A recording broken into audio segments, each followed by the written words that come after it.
Hello dear friends, welcome to the Priya's biosphere. Last व्हिडिओमध्ये आपण cancer नक्की काय असतो हे बघितलं. आज आपण बघणार आहोत कॉजेस ऑफ कॅन्सर, म्हणजेच काय की कॅन्सर कोणत्या कोणत्या गोष्टींनी होऊ शकतो.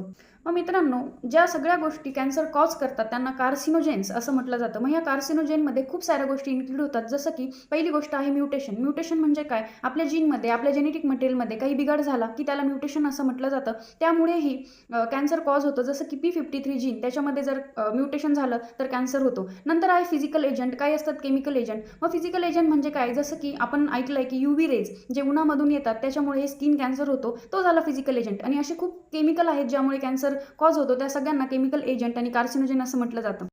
आणि कॅन्सर होण्याचं अजून एक कारण म्हणजे बायोलॉजिकल एजंट. मग या बायोलॉजिकल एजंटमध्ये ते सगळे बॅक्टेरिया किंवा व्हायरसेस इन्क्लूड होतात ज्यांच्यामुळे कॅन्सर कॉज होतो. तर हे आहेत कॉजेस ऑफ कॅन्सर. आपण नेक्स्ट व्हिडिओमध्ये कॅन्सरबद्दल अजून काही माहिती जाणून घेऊया, ज्यावर स्पर्धा परीक्षांमध्ये खूप सारे प्रश्न विचारले जातात.